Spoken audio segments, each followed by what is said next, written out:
Hello guys, welcome back to my YouTube channel, Mr. Senuka.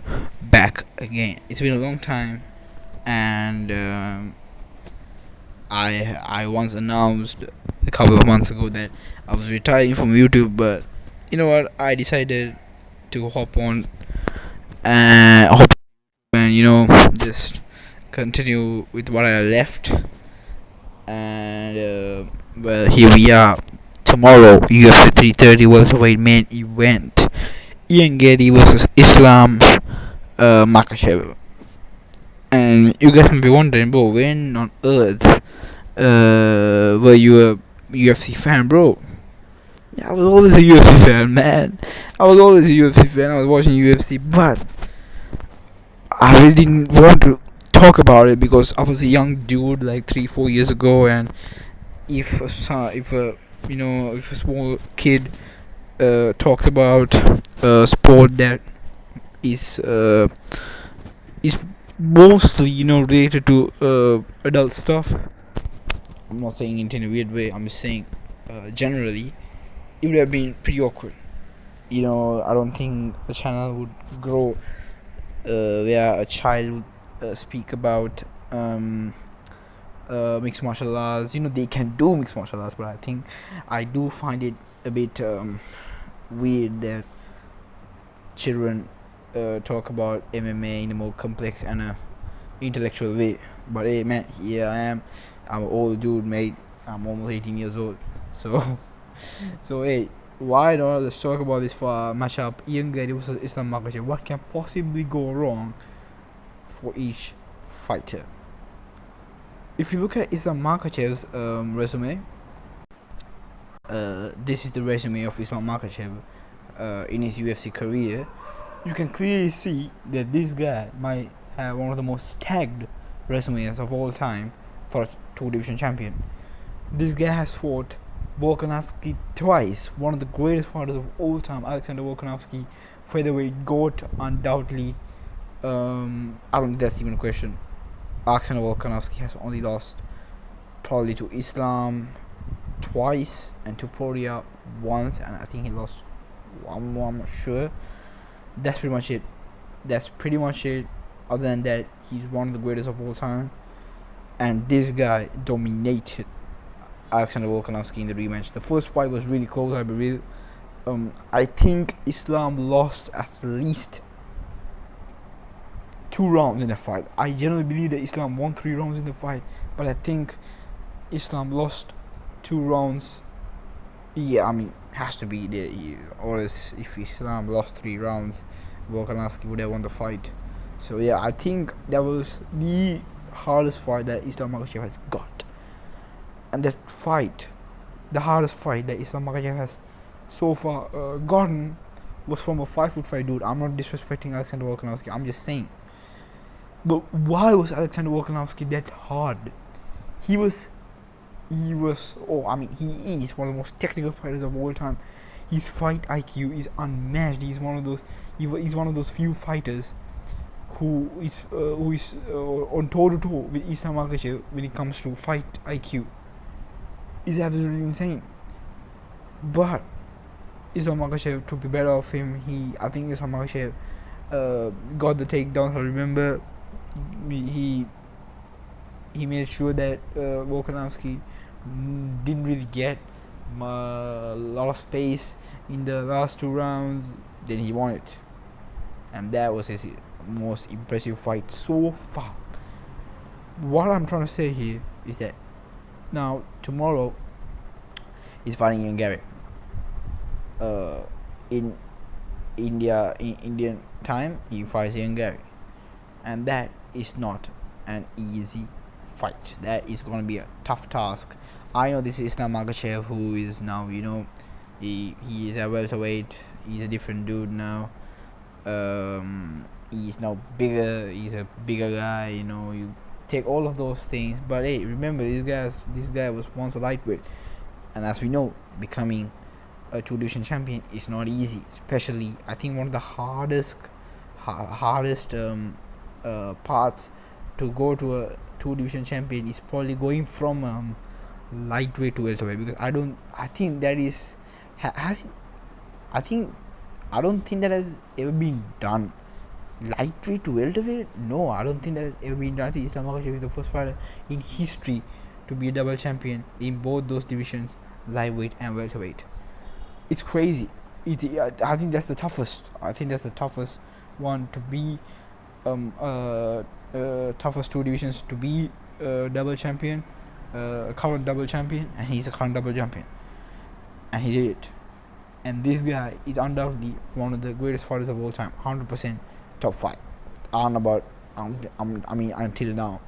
If he defends his belt, if he gets the title defense against a tall fighter who has a like a 5'4" inch reach advantage, who is more taller, who is more, I think he's a fighter that runs more. He's a fighter that walks through the cage. He's a fighter that the Islam Makachev hasn't faced before.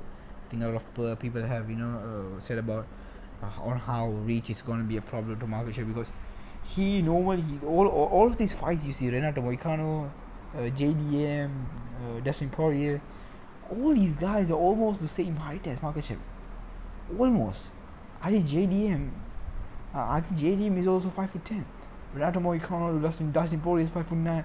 Alexander Volkanovski is 5'5". Oliveira is 5'10".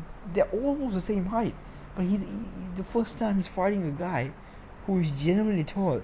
And we know for a fact that this loss you see in the right bottom of the screen to Adriano Martins, I think he was taller than Makachev. I'm not sure, but wait, I will confirm there. Yeah, guys, I checked it. Adriano Martins is almost, I mean, he's like 1.5 centimeters taller than Islam Makachev. He's 179 centimeters, I believe. Yes, Islam Makachev is like they're both 5'10", but that 1 centimeter can make difference. So the person he lost to was the person who is like a what, half a millimeter taller than you. And all these fights you see that he has won, he was not even close, except the Volkanovski and the Dustin Poirier one. I think the DP one was hard. The Volkanovski one was really tough. He submitted the submitter. He submitted Charles Oliveira. All these fights, Surukian was a tough fight for him. Yes, so I mean, all those fights you see is absolutely dominated. And if you ask me, who do I think will win between Islam and Garry, I would say Islam, but I would not be 100% confident. Why? Because Garry is not a random fighter as well. He is not a fighter who has a record like 20 and 15. He is a fighter who has a great record to 17 of 17 and 1. He only lost to Shavkat Rakhmonov, who is also undefeated. Well, yeah, you know what happened after that. Yeah, bro just completely obliterated his whole career. Shavkat is injured. The welterweight division, if Shavkat was there, I believe Shavkat could beat Islam. I'm just saying, I don't know, man. For me, I see him as one of the most one of the biggest what ifs in UFC history, in MMA history. What if he fought? What if he never got injured? What if he was never injury prone? Okay, I don't think you can classify Shavkat as injury prone, because I don't think he has ever gotten injured like professionally at UFC. I don't think that's ever happened. I think Garry is the person who's responsible for all this shit, and just because of that reason, I have a slight, I have a small, dislike against Garry. But I don't know why that crazy hate is forced onto Garry. I want to be honest, he's a great fighter, and as I just said, let's look at his resume as well. And this is Garry's resume. You can see his record is 15 and 1 in UFC. Sorry, it was not 17 and 1. My bad. Forgot. Oh no, it is 17 and 1. I forgot. Yeah. So, this resume is an old resume. The Prates and Bilal Muhammad one should be there. It is not here currently, and you can consider his wins also good. I remember young Garry talking about on how his last 5 opponents was harder than Islam Makachev's 5 opponents.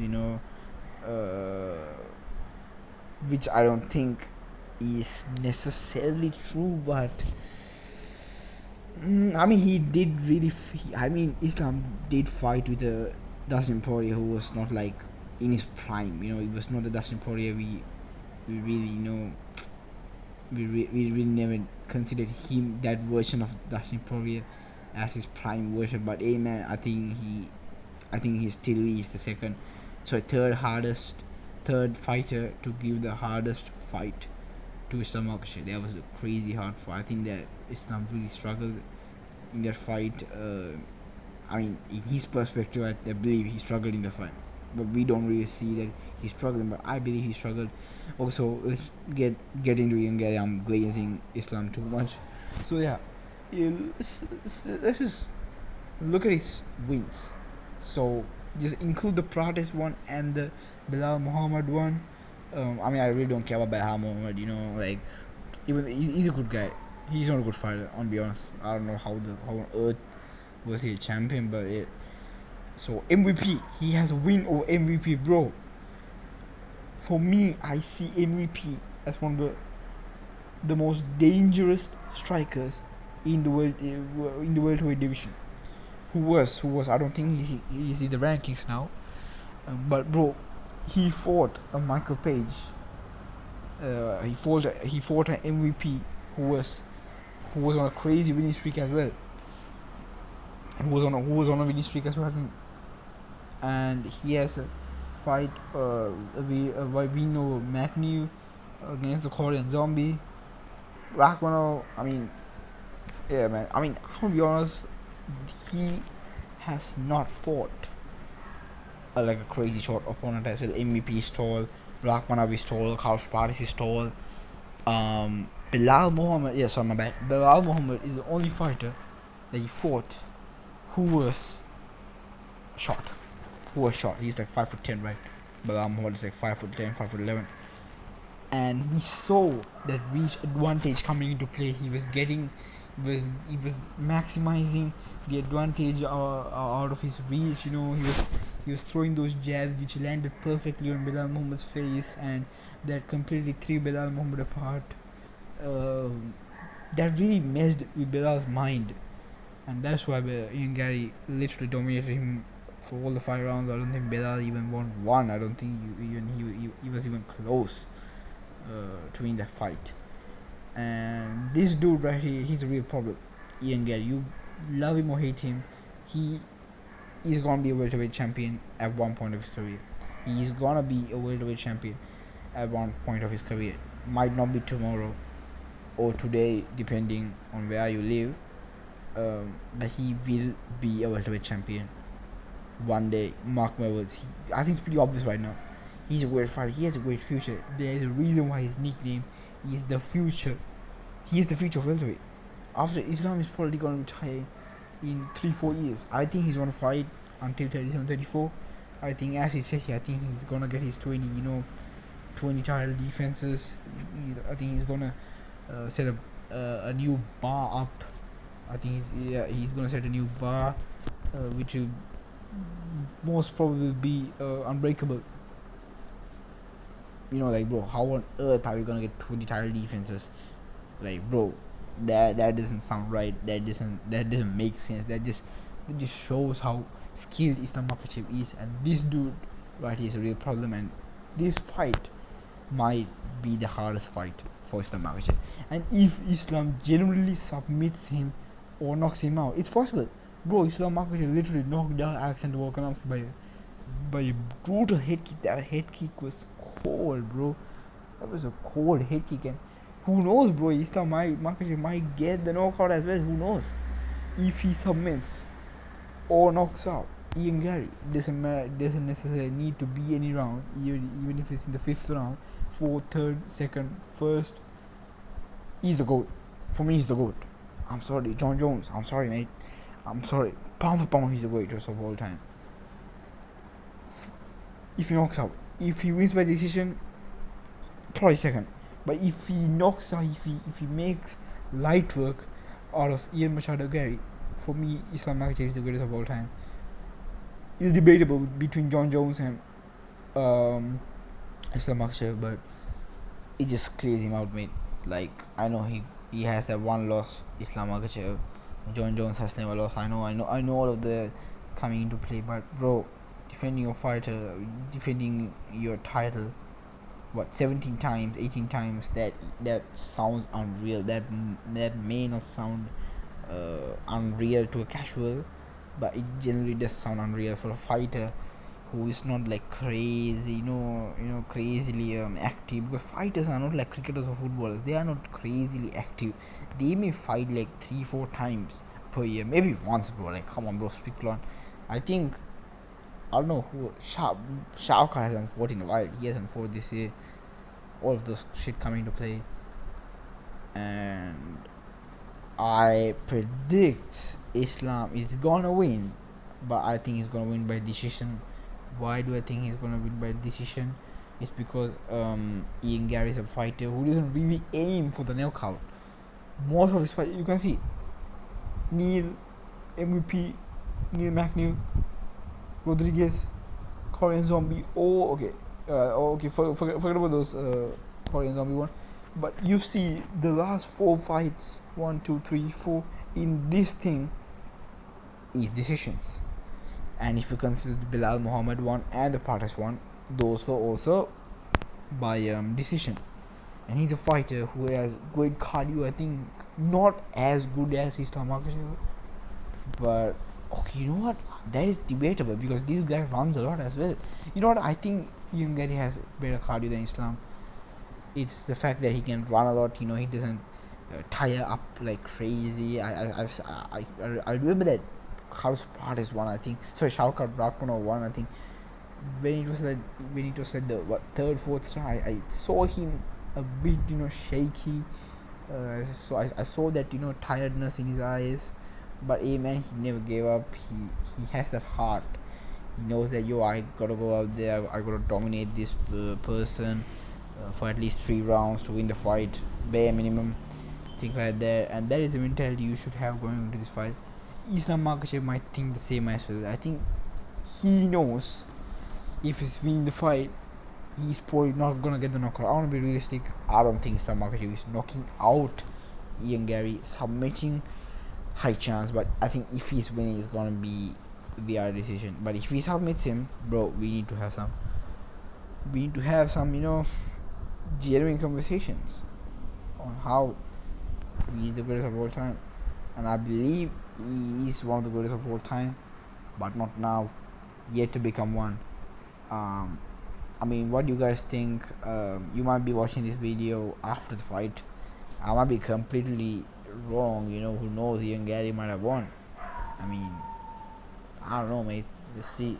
So you guys, one day, I mean, I would love to start a MMA vlog, like talking about mixed martial arts, talking about UFC in particular, talking about the RFL. I can talk about anything, man. I can talk about anything. I like this sport.